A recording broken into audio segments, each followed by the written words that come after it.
Hello friend, आप सभी का स्पेशल जेकन सीबीएसई क्लासेस पे स्वागत है।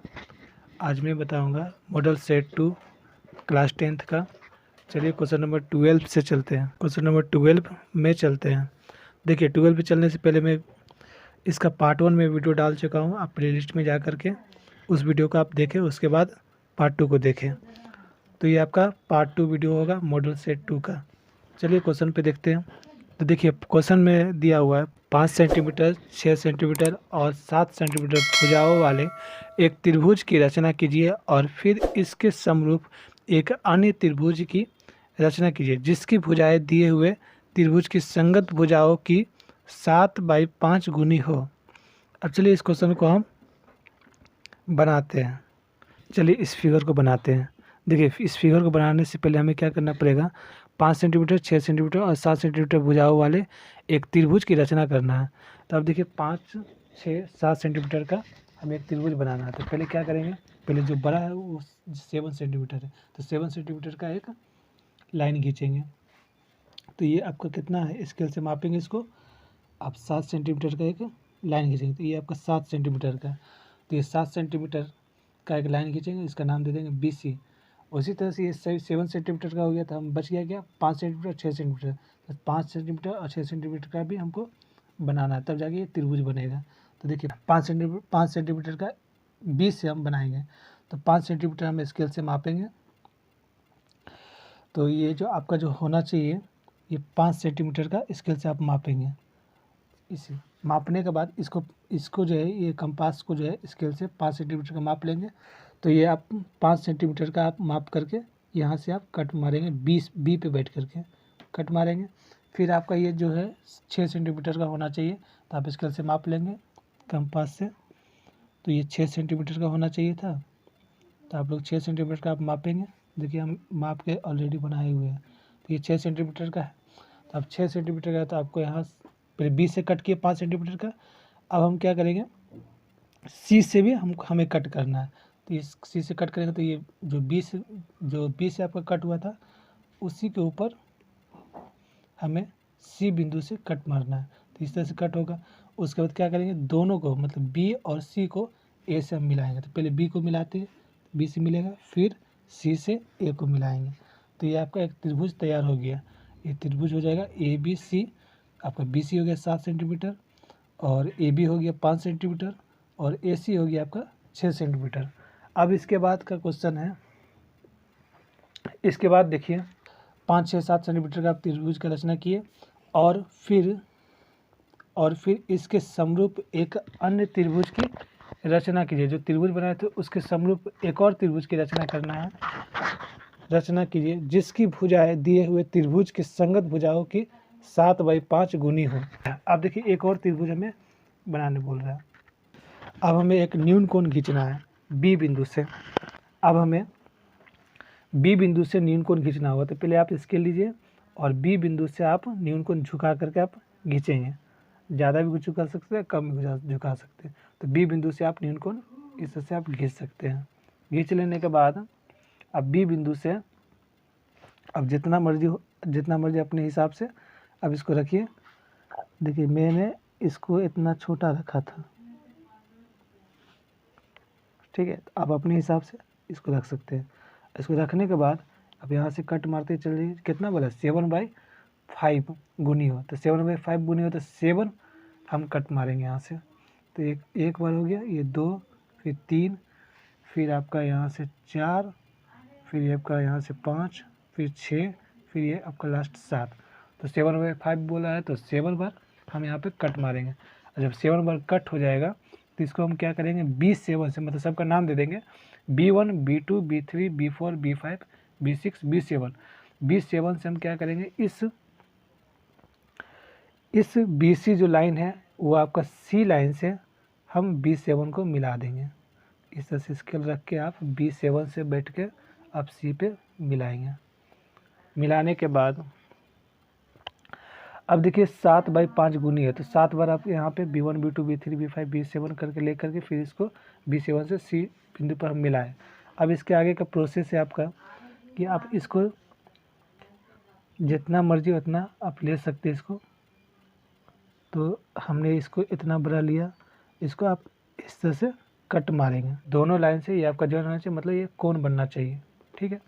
उसके बाद 7/5 था, उसके बाद इसको ही बिना हिलाए इसको बनाएंगे आगे। तो B5 से बैठ करके जितना था आपका उतना ही आप कट मारेंगे। कट मारने के बाद B7 से बैठ करके आप कट करके आप कोण बनाए थे, तो उस कोण को हम माप लेंगे। तो इसको आप मेज़र करेंगे इस तरह से। मेज़र करने के बाद जो आगे जो आर्क खींचे, यहाँ पे बैठ करके आप इसको कट करेंगे। कट करने के बाद आपको B5 से बैठ कर इसको आप समांतर मिलाएंगे, और ये जहाँ आपको मिलेगा उस बिंदु का नाम दे देंगे C', क्योंकि यहाँ पे C है तो यहाँ पे हो जाएगा आपका C'। अब फिर सेम इसी तरह से प्रोसेस आपको आगे भी करना है। अब देखिए, इसको आगे आप अपने हिसाब से ले लीजिए। तो हमने लिया था इतना, तो इसको मैंने यहाँ से कट किया, फिर इसको हम C बिंदु से यहाँ पे कट किए। अब C बिंदु से जब कट हो जाएगा तो फिर आपको जो पहले वाले जो आर्क खींचे थे, जो कोण बनाए थे, उस कोण को मेज़र कर लेंगे। और मेज़र करने के बाद आप यहाँ से अब इसको कट करेंगे। कट कर लेने के बाद कट करेंगे। उसके बाद कट करने के बाद अब जो बिंदु था, उस C बिंदु से समांतर यानी कि पैरेलल एक लाइन खींचेंगे। इस तरह से लाइन खींचेंगे, उस लाइन का नाम दे देंगे A', जो कि आपका यहाँ पे A है, तो इसलिए हम यहाँ पे A' देंगे। तो ये आपका बन के तैयार हुआ क्वेश्चन नंबर 12। अब देखिए, इस तरह से हम बनाए फिगर। अब इसी के बारे में हमको लिखना है। जो फिगर हम बनाए, उस फिगर का आप इस तरह से लिख लेंगे रचना। तो रचना फर्स्ट में देखिए, AB को 7 सेंटीमीटर खींचे, दूसरा पॉइंट, तीसरा, चौथा, पाँचवा, छठा, इस तरह से 6 पॉइंट आपको लिखना है। आप स्क्रीनशॉट कर सकते हैं और वीडियो को पॉज करके आप इसको नोट करेंगे। चलिए नेक्स्ट क्वेश्चन में चलते हैं। चलिए क्वेश्चन नंबर 14 में चलते हैं। एक पासे को एक बार फेंका जाता है, निम्नलिखित को प्राप्त करने की प्रायिकता ज्ञात कीजिए। प्रायिकता ज्ञात कीजिए इसमें बोल रहा है। अब देखिए, किसका ज्ञात करना है। फर्स्ट में आपका 5 से बड़ी एक संख्या, दूसरा है एक सम संख्या, तीसरा है एक भाज्य संख्या। चलिए इस क्वेश्चन को हम सॉल्व करते हैं। इस तरह से लिखेंगे, एक पासे को एक बार फेंका तो पाया 1 2 3 4 5 6। मतलब एक पासा को हम फेंकते हैं तो ये सब नंबर्स आपका आएगा, 1 2 3 4 5 6 आएगा। एक पासा को जब फेंकते हैं तो पासा का मतलब लूडो का जो गोटी होता है उसको बोलते हैं पासा।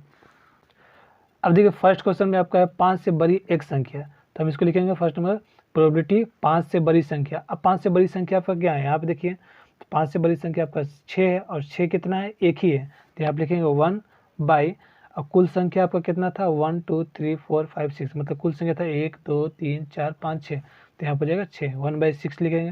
तो 5 से बड़ी संख्या आपका हो जाएगा 1/6। दूसरा देखिए, एक सम संख्या। अब इसको हम कैसे करेंगे, देखिए यहाँ पे एक सम संख्या, दूसरा नंबर को सॉल्व करते हैं।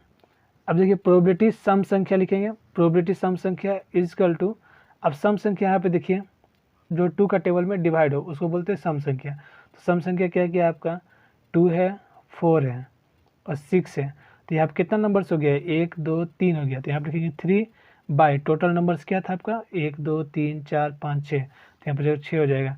इसको कटेगा तो काटेंगे तो 3 एकम 3, 3 दूनी 6। तो जो आपका सम संख्या आ गया, प्रोबेबिलिटी जो आपका सम संख्या आ गया, सम संख्या का प्रायिकता क्या आ गया, 1/2। तो प्रोबेबिलिटी सम संख्या 1/2 आंसर। तीसरा नंबर में अब देखिए, प्रोबेबिलिटी लिखेंगे भाज्य संख्या। भाज्य संख्या इक्वल टू, अब भाज्य संख्या यहाँ पे देख लीजिए आपका 2 है, तो यहाँ पे लिखेंगे 2/, कुल संख्या आपका हो गया 6, तो 6 लिखेंगे यहाँ पे, तो 2/6 हो गया। अब यहाँ पे इसको काटेंगे तो 2 एकम 2, 2 3 6, यानी कि आपका आ गया प्रोबेबिलिटी आ गया आपका भाज्य संख्या का 1/3, ये आंसर हुआ। क्वेश्चन नंबर 16 देखिए, भुजा 7 सेंटीमीटर वाले एक धनाकार ब्लॉक के ऊपर एक अर्धगोला रखा हुआ है। अर्धगोले की अधिकतम व्यास क्या हो सकता है, इस प्रकार बने ठोस का पृष्ठ क्षेत्रफल ज्ञात कीजिए। तो इस तरह से हम लिखेंगे, अर्धगोले की अधिकतम व्यास 7 सेंटीमीटर दिया हुआ है, तो लिखेंगे 7 सेंटीमीटर। अब देखिए, इसको हम त्रिज्या निकालते हैं, तो अधिकतम व्यास आपका 7 सेंटीमीटर दिया था, तो हम इस तरह से त्रिज्या लिखेंगे r = d/2। डी का मतलब हो गया डायमीटर, इसी को हम व्यास बोलते हैं, तो d/2 लिखेंगे इस तरह से। फिर हम आगे सोल्व करते हैं तो डी आपका व्यास कितना था 7 था, तो 7 लिखेंगे बाई ये 2 उतर जाएगा यहाँ पे, तो 7/2 सेंटीमीटर त्रिज्या आया। अब लिखेंगे आगे, देखिए धनाकार ब्लॉक ए, धनाकार block A equal to 7 centimetre. अब देखिए यहाँ पे धनाकार block A equal to 7 centimetre लिखेंगे। फिर आगे देखिए ठोस का पृष्ठीय क्षेत्रफल, ठोस का पृष्ठीय क्षेत्रफल देखिए हमको क्वेश्चन में दिया हुआ है इस प्रकार बने ठोस का पृष्ठीय क्षेत्रफल ज्ञात कीजिए। तो पृष्ठीय क्षेत्रफल हमें ज्ञात करना था क्वेश्चन में, तो लिखेंगे ठोस का पृष्ठीय क्षेत्रफल। अब आगे देखिए धनाकार ब्लॉक का पृष्ठीय क्षेत्रफल, इसमें जोड़ेंगे अर्धगोले का पृष्ठीय क्षेत्रफल, घटाएंगे पाया स्क्वायर, तो ठोस का पृष्ठीय क्षेत्रफल ज्ञात हो जाएगा। चलिए इसको सोल्व करते हैं। आगे देखिए धनाकार ब्लॉक का पृष्ठीय क्षेत्रफल का फॉर्मूला हो जाएगा आपका 6a² प्लस अर्धगोले का पृष्ठीय क्षेत्रफल का फॉर्मूला हो जाएगा आपका 2πr², ये माइनस πr² उतरेगा यहाँ पे। अब इसके आगे सोल्व कीजिए तो 6a² प्लस इस दोनों को घटाते हैं तो क्या आता है πr² आएगा। चलिए फिर आगे देखिए इक्वल टू 6, ए आपका कितना था धनाकार ब्लॉक ए जो हम जिसको लिए थे 7 सेंटीमीटर, तो उसको हम यहाँ पे लिखेंगे 6a² है तो 6 उतर जाएगा और एक स्क्वायर की जगह पे हम एक ए मेरा क्या था धनाकार ब्लॉक 7 था तो 7 का स्क्वायर, यहाँ पे स्क्वायर है तो यहाँ पे भी स्क्वायर होगा, प्लस पाई हो जाएगा 22/7 गुने रेडियस आपका निकला था 7/2, तो लिखेंगे यहाँ पे 7/2 स्क्वायर में है तो इसीलिए 2 बार लिखेंगे, तो 7/2 इंटू 7/2। अब देखिए इसके आगे सोल्व करते हैं तो 6 गुने 7 का स्क्वायर हो जाएगा 50 प्लस, अब देखिए यहाँ पे इसको काटेंगे तो 7 को काट देंगे तिरछा। फिर देखिए अब 22 है और 2 है तो 2 को काटेंगे, 2 एकम 2 और 11 दूनी 22 हो जाएगा। फिर गुना 7/2 है तो लिखेंगे यहाँ पे 11 को 7 से मल्टीप्लाई करते तो 77 होगा और नीचे बाई 2 हो जाएगा, क्योंकि 2 और 1 बचा था तो 2 1 को मल्टीप्लाई करेंगे तो 2 हो जाएगा। अब देखिए 6 और 49 को गुना करते हैं तो 294 आएगा, प्लस 77/2 को डिवाइड करेंगे तो 38.5 आ जाएगा ये आपका आंसर।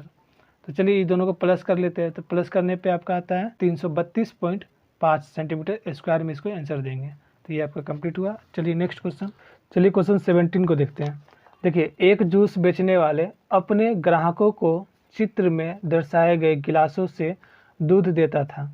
बेलनाकार गिलास का आंतरिक व्यास कितना था 5 सेंटीमीटर था, परंतु गिलास के निचले आधार पर एक उभरा हुआ अर्धगोला था जिससे गिलास की धारियता कम हो जाती थी। यदि गिलास की ऊंचाई 10 सेंटीमीटर थी तो गिलास का वास्तविक धारियता ज्ञात करना है। चलिए इस क्वेश्चन को हम सोल्व करते हैं। तो देखिए पहले जो दिया हुआ था मेरा क्वेश्चन में उस क्वेश्चन को हम पहले लिखेंगे, सोल्व करते हैं। देखिए दिया है क्या क्या दिया था, गिलास की ऊंचाई h इक्वल टू कितना दिया हुआ था 10 सेंटीमीटर, तो लिखेंगे 10 सेंटीमीटर। फिर देखिए और व्यास, इसका व्यास कितना था तो व्यास को लिखेंगे व्यास d इक्वल टू 5 सेंटीमीटर, व्यास था 5 सेंटीमीटर, तो इसको इसलिए त्रिज्या हो जाएगा आपका त्रिज्या इक्वल टू व्यास बाई 2, व्यास का मतलब ये होता है डायमीटर। अब देखिए r इक्वल टू d/2 हो गया। अब d/2 हो गया तो देखिए व्यास आपका जो दिया हुआ था उसको हम लिखेंगे। व्यास क्या दिया हुआ था d आपका 5 दिया था तो हम यहाँ पे 5 लिखे बाई ये फॉर्मूला का 2 उतर जाएगा। अब देखिए इसको डिवाइड करते तो आता है 2.5 सेंटीमीटर। क्या निकालना था हमें गिलास की धारियता। चलिए गिलास की धारियता को निकालते हैं, तो लिखेंगे गिलास की धारियता इक्वल टू, अब देखिए बेलन का आयतन का फॉर्मूला होता है πr² h माइनस अर्धगोले का आयतन होता है 2/3 πr³, अर्धगोले का आयतन हो जाएगा 2/3 πr³ हो जाएगा। तो देखिए पाई यहाँ पे देखिए पाई है, यहाँ पे भी पाई है, देखिए इस साइड भी पाई है और इस साइड भी पाई है, तो ये दोनों पाई को हम क्या कर सकते हैं कॉमन ले सकते हैं, तो कॉमन ले करके हम एक पाई को लिख लेंगे तो एक पाई हो जाएगा। अब देखिए r² यहाँ पे भी है और r³ यहाँ पे है तो हम यहाँ से भी कॉमन निकाल सकते हैं, तो r² यहाँ पे और r³ यहाँ पे, तो r² हम कॉमन निकाल करके हम सिंगल r² लिख सकते हैं, तो यहाँ लिख देंगे r²।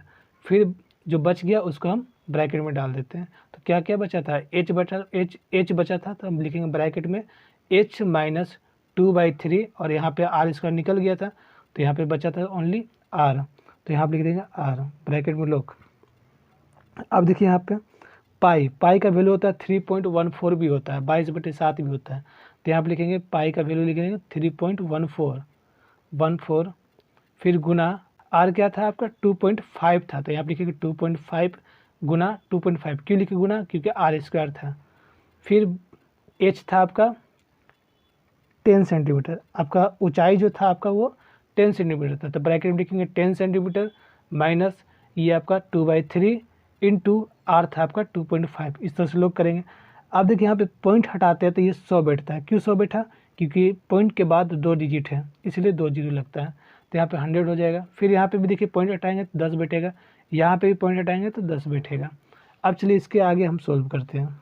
अब देखिए पॉइंट को जब हटा दिया तो ये 314 बना, ये 25 बना, ये भी 25 बना, तो हम क्या करेंगे, ये तीनों को मल्टीप्लाई करते हैं, तो मल्टीप्लाई करने पे आता है आपका 1,96,250 आ जाएगा बटा। अब देखिए यहाँ पे नीचे में 100 है, 10 है, फिर 10 है, तो ये तीनों को मल्टीप्लाई करते तो आपका आ जाता है 10,000।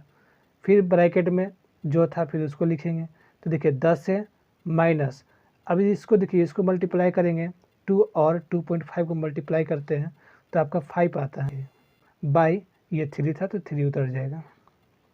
अब इसके आगे देखिए, तो यहाँ पे देखिए ये जीरो को काटेंगे, ये जीरो और ये जीरो को हम कट कर सकते हैं, तो क्या बच गया आपका 19625/1000 आ गया।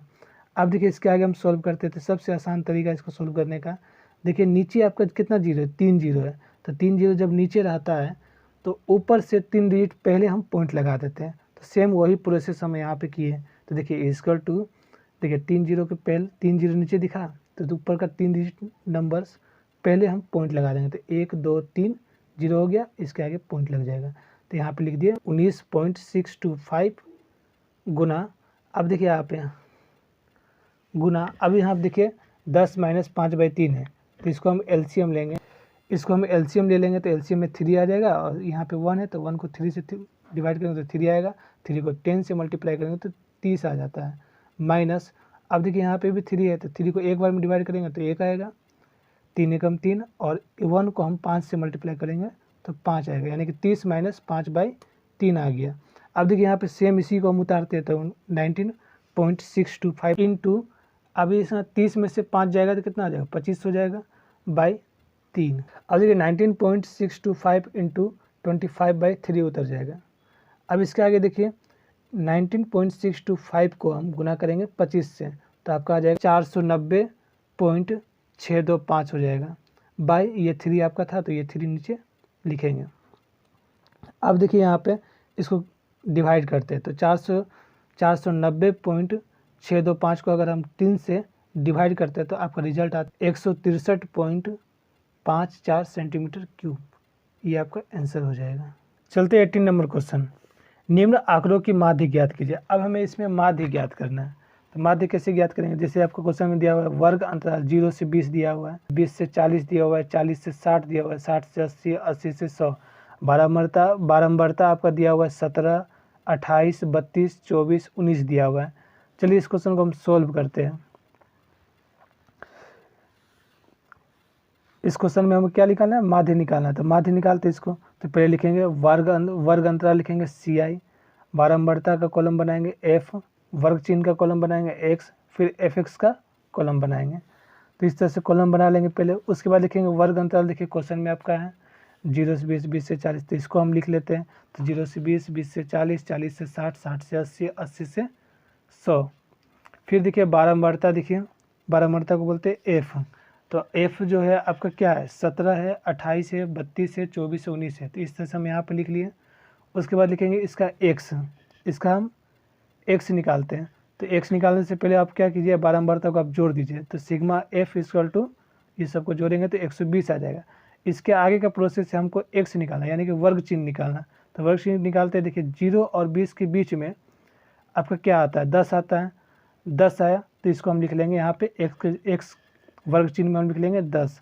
फिर देखिए 20 और 40 के बीच में क्या आता है, 30 आता है, तो हम लिखेंगे वर्ग चिन्ह में 30।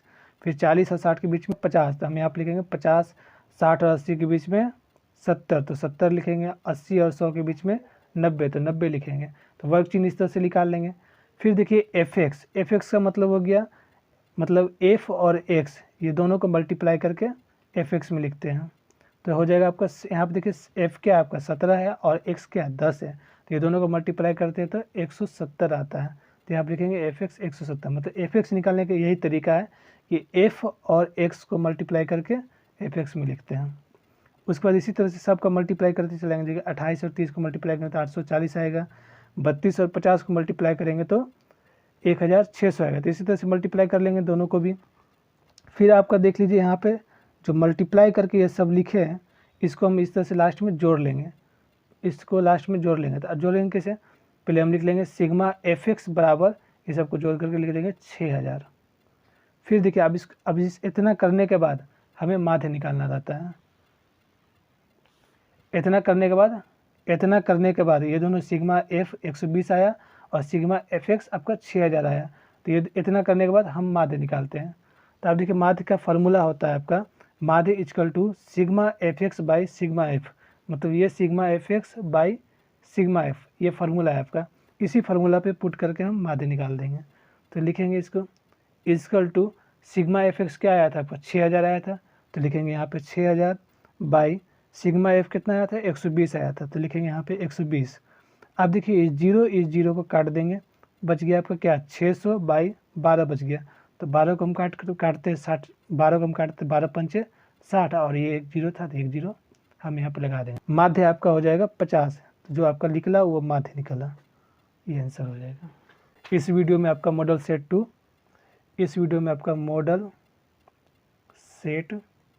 2 कंप्लीट हुआ और नेक्स्ट वीडियो मॉडल